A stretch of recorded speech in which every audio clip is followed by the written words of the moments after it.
Shalom saudara, sukacita dan damai sejahtera Tuhan senantiasa menyertai kita. Kita bertemu kembali di Bible Study CK7. Hari ini juga kita akan belajar sesuatu yang luar biasa dari tribe-nya Gad dan juga Ruben, ya, dimana kita akan belajar sesuatu yang luar biasa yang kita bisa bawa pulang, ya, buat kehidupan kita. Tapi sebelum kita ke sana, mari saya ajak kita semua untuk memuji dan menyembah Tuhan. Kita persiapkan kita semua untuk menerima firman dan supaya mengerti. Thank you Jesus. Ya Rada Bashir. Oh.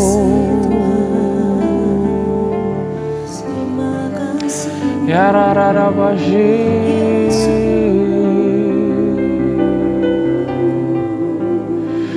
You are good, my Lord. Thank you, Jesus. Thank you,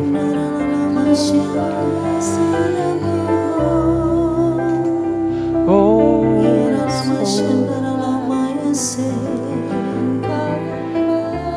Thank you, Jesus.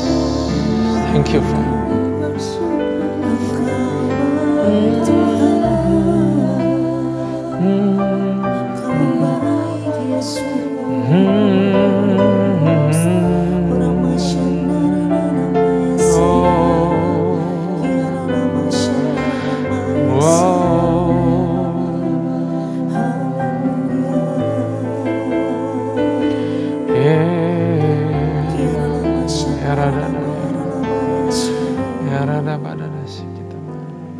Ku tahu Bapa peliharaku, Dia baik, Dia baik. Ku yakin Dia selalu sertaku. Dia baik bagiku. Ku tahu Bapa peliharaku, Dia baik, Dia baik. Ku yakin Dia selalu sertaku. Dia baik bagiku. Lewat badai cobaan, semuanya mendatangkan kebaikan. Ku tahu Bapa peliharaku, Dia baik bagiku.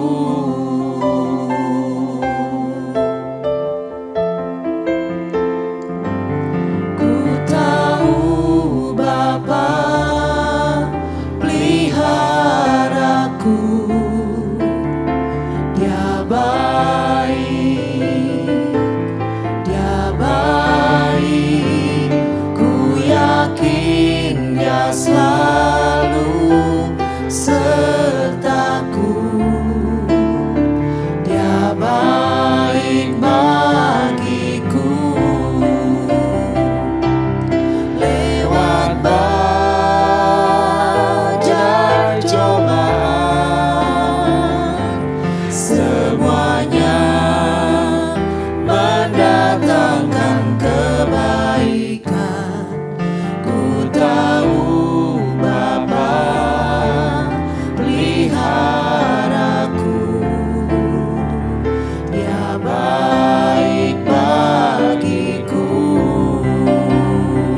kami aman, kami dilindungi Tuhan.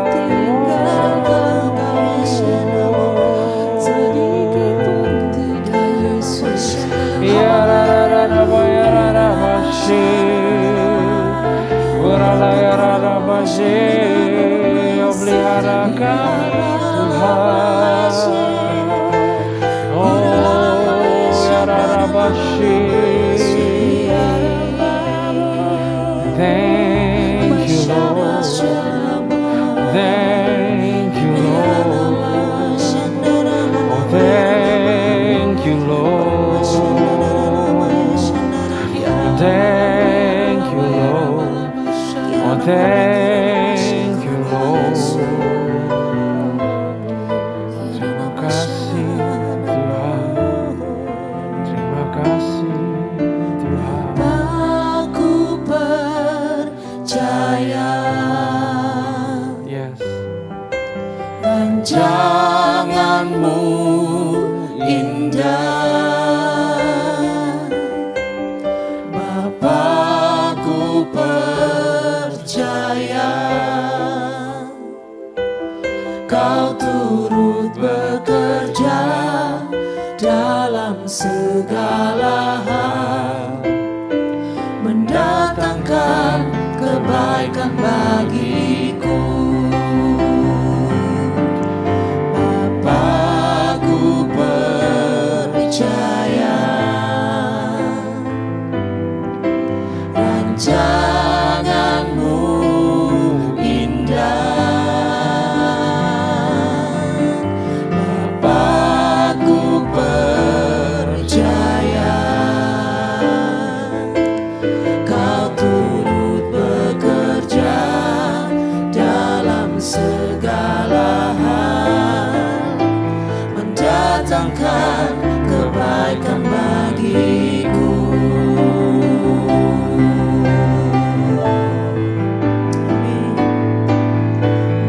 Bapakku percaya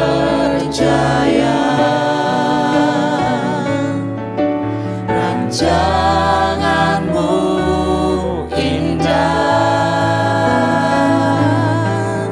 Bapakku percaya Kau turut bekerja dalam segala hal, mendatangkan kebaikan bagiku. Bapakku percaya rancanganmu indah, Bapakku percaya Kau turut bekerja dalam segala hal, mendatangkan kebaikan bagiku. Kau turut bekerja dalam segala hal, mendatangkan kebaikan bagiku. Kau turut bekerja dalam segala hal, mendatangkan kebaikan bagiku.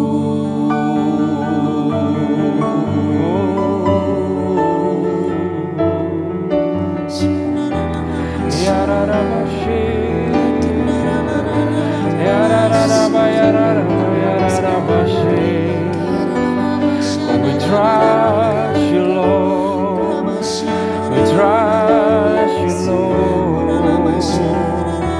Rancanganmu indah Tuhan, rancanganmu pasti Bapa. Kami aman di tanganmu Tuhan. Oh, ya rara bashi, ya rara bayara ya rara bashi. Terima kasih Tuhan. kasih. Thank you Jesus. Thank you Jesus. Kami percaya dan kami berterima kasih rancangan-Mu selalu pasti dan indah buat kami Tuhan. We thank you for everything.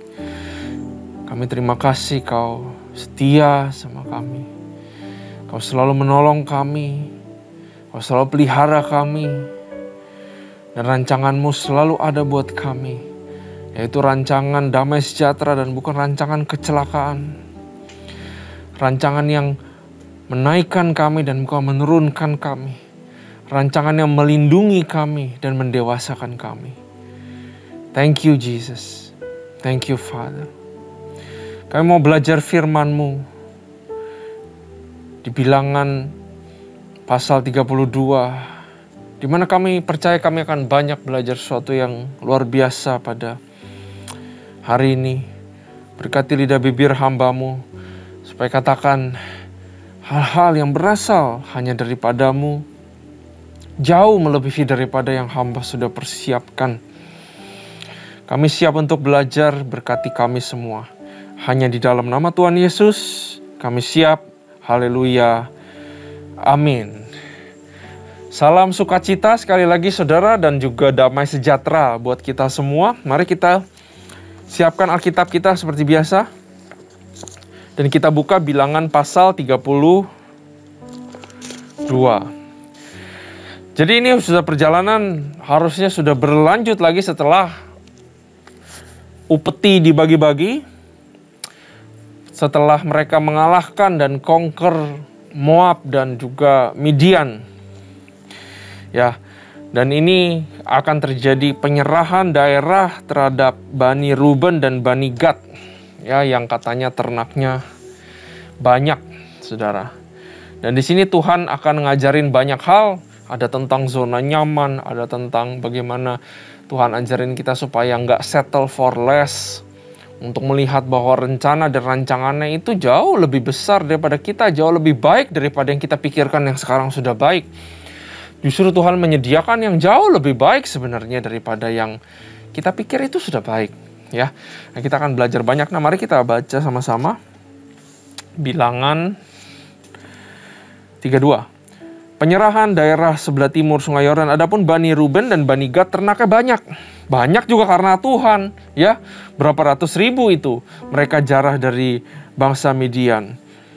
Banyak sekali dan banyak ini udah bikin mereka rasanya udah nggak usah ngapa-ngapain, saya bisa hidup sampai mati aja gitu. Nggak perlu lagi mengejar apa-apa lagi gitu. Saking sudah berlimpahnya. Ketika mereka melihat tanah Yezer dan tanah Gilead tampaklah tempat itu tempat yang baik untuk peternakan. Lalu datanglah Bani Gad dan Bani Ruben dan berkata kepada Musa, Imam Eleazar dan para pemimpin umat itu, Atarot, Dibon, Yezer, Nimrah, Hesibon, Eleale, Sebam, Nebo, dan Beon. Negeri yang telah dikalahkan Tuhan untuk umat Israel itulah suatu negeri yang baik.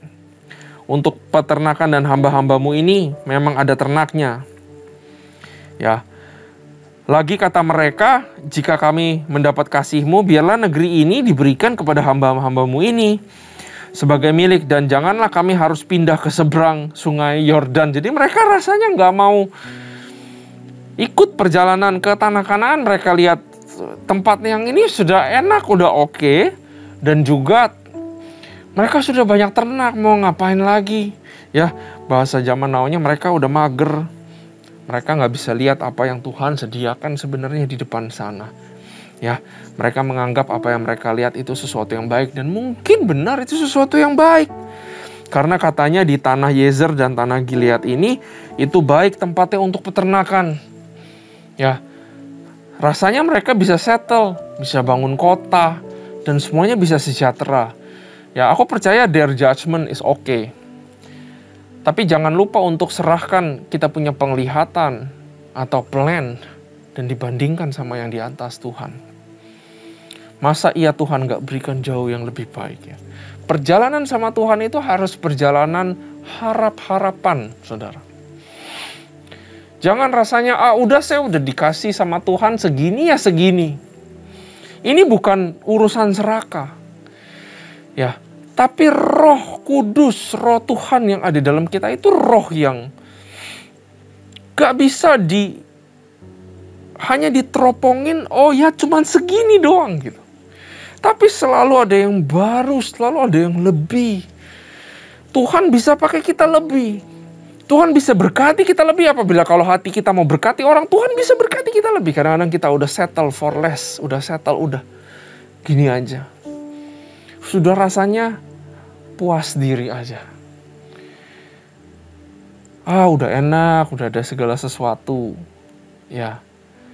Tapi kadang-kadang kita lupa tanya ke Tuhan. Tuhan masih ada plan apa buat saya? Ya. Ayat 5. Ayat 5 sudah, ayat 6. Jawab Musa kepada Bani Gad dan Bani Ruben itu. Masa akan saudara-saudaramu pergi perang dan kamu tinggal di sini? Mengapa kamu hendak membuat enggan hati orang Israel untuk menyeberang negeri yang diberikan Tuhan kepada mereka? Kamu bisa jadi virus loh. Kalau kamu nggak mau ikut perang ke sana, nanti yang lain juga mau di sini aja diem. Udah enak, udah nggak usah perang lagi. Lo jarah bangsa bisa dapat ratusan ribu ekor, udah ngapain lagi masuk ke tanah Kanaan? Ya, kamu hati-hati kata Musa. Jangan-jangan kamu bisa jadi penyebab bangsa Israel udah berhenti tempat jadi di sini. Kamu nggak inget ya? Dulu leluhur kamu juga karena melakukan hal yang nggak baik, jadinya semua nggak bisa masuk. Ya, makanya di ayat 8 Musa cerita, dia bilang, demikian juga dilakukan bapak-bapakmu ketika aku menyuruh mereka dari Kades Barnea untuk melihat negeri itu, waktu yang 12 mengintai, saudara. Mereka berjalan sampai ke lembah Eskol, lihat-lihat negeri dan membuat enggan hati orang Israel, sehingga mereka tidak mau pergi ke negeri yang diberikan Tuhan kepada mereka. Maka bangkitlah murka Tuhan pada waktu itu, dan ia bersumpah bahwasannya orang-orang yang telah berjalan dari Mesir, yang berumur 20 tahun ke atas, tidak akan melihat negeri yang kujanjikan, dengan bersumpah kepada Abraham, Ishak dan Yakub, oleh karena mereka tidak mengikut aku dengan sepenuh hatinya. Kecuali Kaleb bin Yefune orang Kenas dan Yosua bin Nun, sebab keduanya mengikut Tuhan dengan sepenuh hati.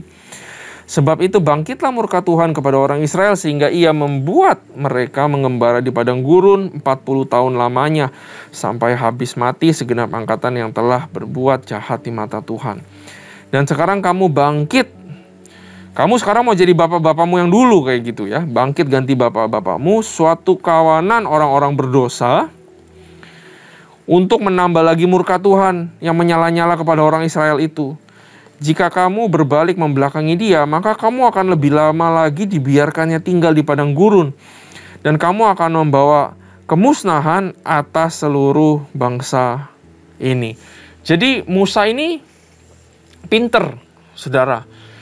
Dia itu nggak langsung ngecap, wah kamu ini kok begini, begitu segala macam. Tapi dia sebagai seorang pemimpin, saya melihat pribadi Musa sudah bertumbuh sedemikian rupa, di mana dia bisa pakai argumentasi yang sangat baik untuk membujuk bangsa ini, tribe Ruben dan juga tribe Gad, saudara. Dia ceritakan dulu leluhurnya begini. Kalau kamu sekarang begini lagi, apa bedanya kamu sama bapak-bapak kamu? Jangan-jangan bukannya kamu dapat tanah yang di Gilead ini sama Yezer ini, jangan-jangan Tuhan bahkan murka lagi. Dan kamu macam-macam sih, gitu, kata si Musa. Hebat Musa ini. Bukan melampiaskan kekesalannya dia, tapi mencegah supaya bangsa ini nggak kena hukuman dari Tuhan. Itu pemimpin. Makanya saya sekarang ngerti, saudara, kalau kadang-kadang pemimpin kita suka keras. Artinya bukan dia nggak sayang kita, dia justru sayang kita. Dia nggak mau kita kena hukuman dari yang di atas. Karena nggak semua bisa terima atau handle hukuman dari Tuhan. Tuhan mencintai kita. Tapi tabur tuai juga ada. Firman yang sudah diberikan tentang tabur tuai nggak bisa ditarik kembali. Makanya kadang-kadang kita suka diomelin, kita suka ditegur, apa segala macam. Itu untuk kebaikan kita semua. Ya, bukan untuk main enak aja, ngebos atau perintah-perintah atau ini semua. Supaya kita nggak kena hukuman di hadapan Tuhan. Para pemimpin, ya, mari kita pikirkan domba-domba kita. Hal-hal apa yang mereka kira-kira bisa kecolongan untuk lakukan dan kita biarkan aja, yang nanti dia rugi sendiri. Ya, karena mungkin dihukum sama Tuhan atau dapat sesuatu yang karena kebodohan mereka. Ya. Nah, bangsa bangsa Israel ini, dua bangsa mulai menjadi virus. Ya. Mereka lupa 400 tahun leluhur mau keluar dari bangsa Mesir ke tanah Kanaan. Tapi sekarang tinggal sepotong lagi. Karena mereka udah merasa aman dan nyaman berada di zona nyaman. Mereka rasanya di sini udah cukup baik. Mereka lupa yang di depan sana lebih baik lagi. Jadi saudara, kalau sekarang sudah cukup baik, ingat, di depan bisa lebih baik. Karena Tuhan beserta kita. Apalagi kalau sekarang lagi jelek, di depan pasti bisa lebih baik. Itulah perjalanan sama Tuhan kita. Ya. Musa pengen mencegah adanya demoralisasi, ya, turunnya moral terhadap semua bangsa Israel. Ini adalah pemimpin yang hebat. Dia melihat ada satu hal, bibit pemecah belah, bibit yang bisa menjadikan bangsa Israel nggak ketemu tujuan yang sudah Tuhan berikan. Dan Musa tahu benar ini. Makanya Musa bisa dibilang tanda kutip, dia cukup kaget dan dia cukup marah terhadap orang-orang ini. Ya, makanya dia bilang, kalau kamu nggak mau masuk ke tanah Kanaan, nanti yang lain nggak mau ikut masuk. Musa bisa dibilang orang yang dulu gagap. Orang yang dulu bilang ke Tuhan, Tuhan, Harun aja yang jadi pemimpin. Orang yang diragukan sama kakaknya sendiri, Miriam. Tapi sekarang jadi pemimpin yang sangat luar biasa. Yang dia bisa lihat bahwa ada satu masalah yang kecil bisa jadi besar. Dan ini yang bisa mencegah bangsa Israel itu ketemu destininya Tuhan. Musa konfrontasi pemimpin dari Gad dan Ruben face to face dengan confidence. That's pemimpin. Enggak tunda-tunda untuk konfrontasi seseorang yang kita tahu dia bisa salah. Kebanyakan pemimpin atau kita semua kakak rohani, ya udahlah merem sebelah mata. Musa nggak merem sebelah mata. Dia tahu apa yang bisa menyebabkan murka Tuhan, apa yang tidak. Itu yang menyebabkan saya, saudara, saya betah di CK7. Ini kalau saya boleh curhat. Karena saya percaya pemimpin-pemimpin kita, ya, Dr. Yanto, Paniko, ya, dia pemimpin yang tahu apa yang kalau kita lakukan bisa menyebabkan murka Tuhan apa enggak. Makanya kadang-kadang ada peraturan yang keras. Dan saya mengerti hati yang baik di balik semua itu. Yang kita belajar dari firman ini juga, saudara. Nah, ayat yang ke-16 kita lanjut. Tetapi mendekatlah mereka kepadanya serta berkata. Nah, bangsa Ruben dan tribe Ruben dan Gad, saya yakin sudah mengalami perubahan pikiran. Karena sebelumnya nggak masuk akal kalau ikut nyeberang. Ngapain tuh orang mau diem di tanah ini? Kalau diem di tanah ini, istri, anak, dan orang-orang tua, ya memang mereka mungkin menggembala, kerjaannya berternak ya. Tapi kan tetap harus ada prajurit-prajurit yang melindungi. Karena kan di daerah padang gurun ini semua kan banyak bangsa-bangsa yang bisa saling menyerang. Pasti dari awal mereka udah pikir sudah Ruben dan Gad keluar ya dari rombongan. Ya. Tapi karena dikonfront sama Musa, nah bangsa ini dengar juga loh. Ya. Makanya kita jangan anggap kata pemimpin itu cuman nyentuh kuping doang, nggak masuk sama sekali. Kita kadang-kadang harus dengar, saudara. Ya. Ayat 16.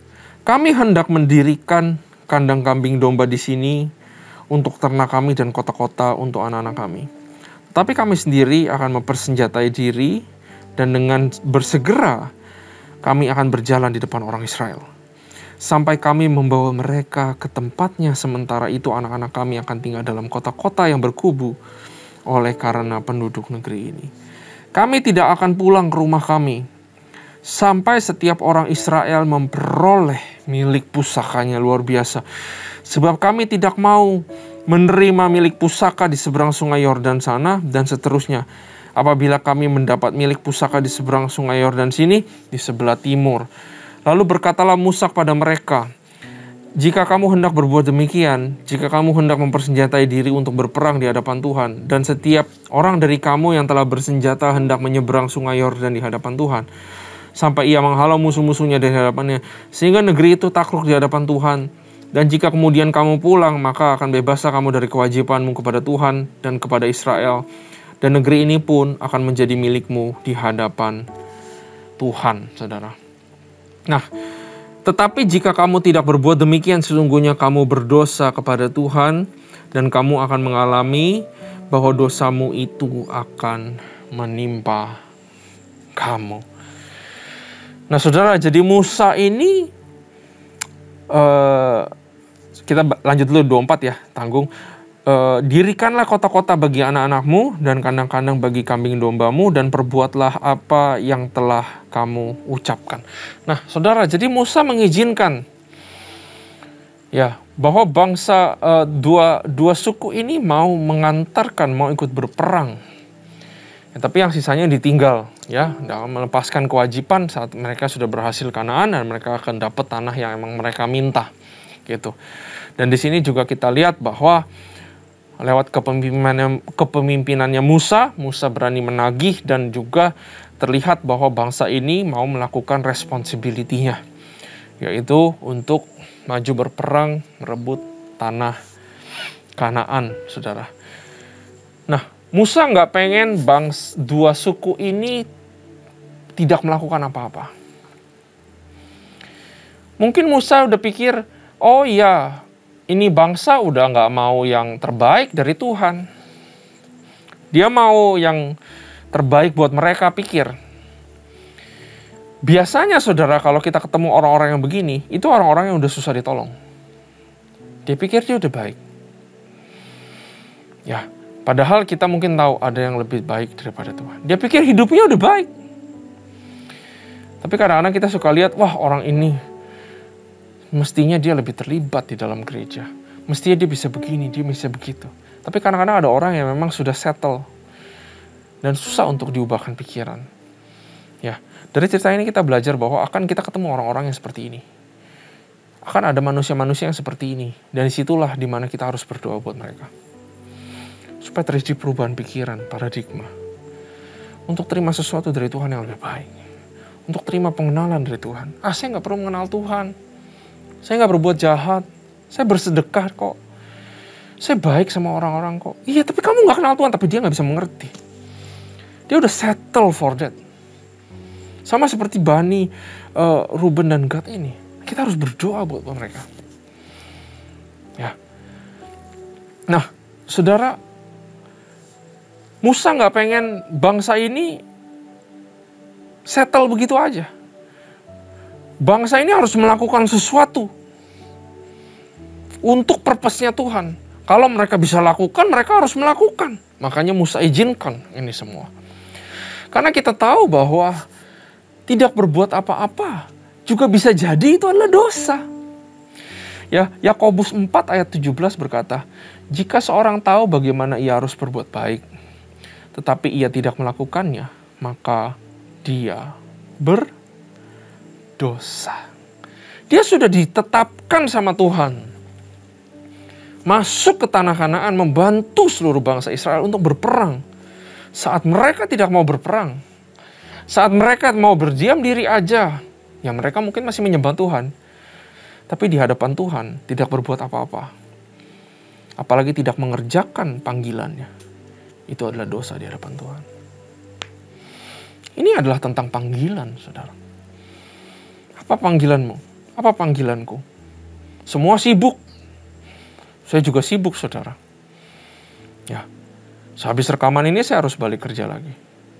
Tapi kalau memang Tuhan sudah panggil, Tuhan sudah berikan kesempatan, kalau kita tidak mau melakukan dan kita tidak mau mengambil, itu dosa di hadapan Tuhan. Karena itu kita harus tahu panggilan kita apa, saudara. Ya, mari kita lanjut baca ayat 25, dan kita akan habisin, saudara. Maka berkatalah Bani Gad dan Bani Ruben itu pada Musa, hamba-hambamu ini akan berbuat seperti yang diperintahkan Tuanku. Anak-anak dan istri-istri kami, ternak dan hewan kami akan tinggal di sini, di kota-kota Gilead. Tetapi hamba-hambamu ini akan menyeberang di hadapan Tuhan untuk bertempur. Yakni setiap orang yang bersenjata untuk berperang, seperti yang dikatakan Tuanku. Ya. Lalu Musa memberi perintah mengenai mereka kepada Imam Eleazar dan kepada Yosua bin Nun dan kepada kepala puak dari suku-suku Israel. Kata Musa kepada mereka, jika Bani Gad dan Bani Ruben itu telah menyeberangi sungai Yordan bersama-sama dengan kamu untuk berperang di hadapan Tuhan, yakni semuanya orang yang bersenjata untuk berperang, dan jika negeri itu telah takluk kepadamu, maka haruslah kamu memberikan tanah Gilead kepada mereka sebagai milik. Tetapi jika mereka tidak menyeberang dengan bersenjata bersama-sama dengan kamu, maka haruslah mereka menerima tanah miliknya di tengah-tengahmu di tanah Kanaan. Lalu Bani Gad dan Bani Ruben itu menjawab, apa yang difirmankan Tuhan kepada hamba-hambamu ini akan kami lakukan. Kami sendiri akan menyeberang dengan bersenjata di hadapan Tuhan ke tanah Kanaan, tetapi bagi kami tetaplah tanah milik pusaka kami di seberang sungai Yordan ini. Jadi mereka tidak mau lagi melihat yang terbaik yang akan Tuhan sediakan, tetapi mereka juga mau menjalankan panggilannya, mereka mau menuntaskannya itu. Ya, jadi mereka bisa dibilang berdiri di tengah-tengah. Baik enggak, jahat juga enggak. Maka Tuhan membiarkan mereka. Kalau tidak mau berkat yang lebih, tidak mau melihat sesuatu yang Tuhan sudah sediakan, ya sudah gitu. Ya. Ayat 33, lalu Musa memberikan kepada mereka, kepada Bani Gad, kepada Bani Ruben, dan kepada setengah suku Manasye bin Yusuf, kerajaan Sihon, raja orang Amori, dan kerajaan Og, raja Basan, yakni negeri mereka beserta kota-kotanya di seluruh negeri itu, dengan daerah-daerah setiap kota itu. Maka Bani Gad membangun kota-kota Dibon, Atarot, Aroer, Atarot Sofan, Yezer, Yokbea, Bet Nimra, Bet Haran sebagai kota-kota yang berkubu dan sebagai tempat kandang-kandang kambing domba. Dan Bani Ruben membangun kota-kota Hesbon, Eleale, Kiryataim, Nebo, Baalmeon dengan mengganti nama-namanya dan Sibma. Ya, dan mereka memberi nama lain kepada kota-kota yang dibangun mereka itu. Bani Makir bin Manasye pergi ke Gilead, mereka merebutnya dan menghalaukan orang Amor yang ada di sana. Lalu Musa memberikan Gilead kepada Makir bin Manasye, dan diamlah ia di sana. Yair anak Manasye pergi merebut dusun-dusunnya dan menamainya Hawot Yair. Nobah pergi merebut Kenat dengan segala anak kotanya dan menamai Nobah menurut namanya sendiri. Nah saudara, untuk menutup Bible study kita, coba lihat diri kita sendiri.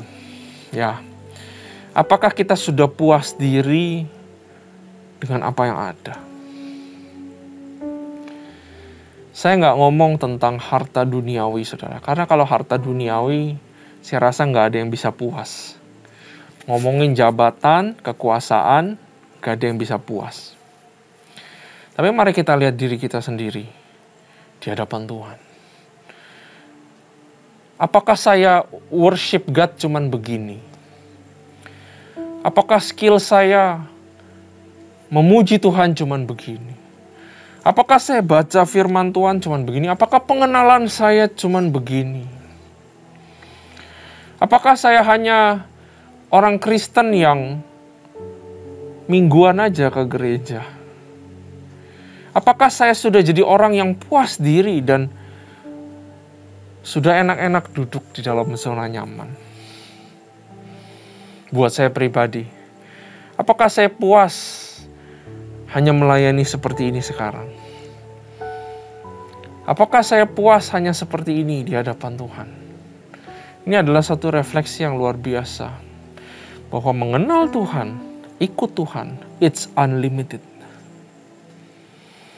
Tidak ada satupun pendeta sehebat apapun yang berani atau boleh ngomong di hadapan Tuhan, wah saya udah tahu semua tentang Tuhan. No. Jangan cuma stay di Gilead dan Yezer, tapi maju terus di dalam kerohanian, bertumbuh lebih lagi di hadapan Tuhan.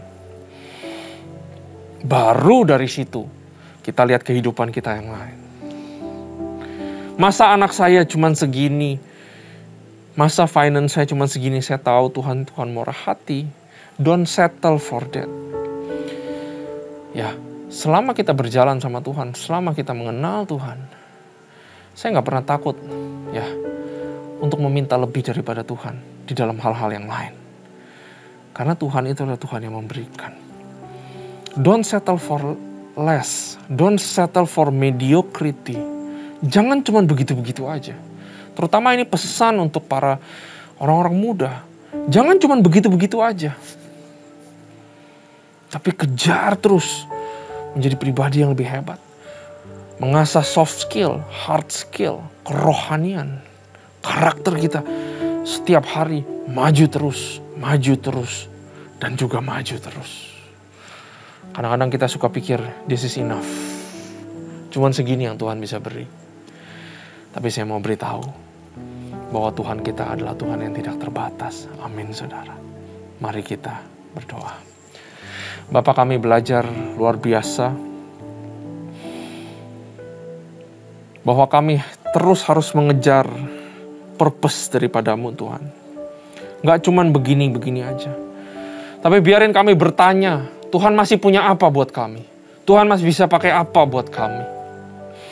Tuhan masih bisa pakai apa buat saya? Tuhan mau pakai saya lagi di mana? Dan biar kami juga mengerti panggilan kami, Tuhan. Dan mengerjakan panggilan kami, Tuhan. Dan supaya kami jadi orang yang responsible terhadap panggilan kami. Kenapa kami diciptakan?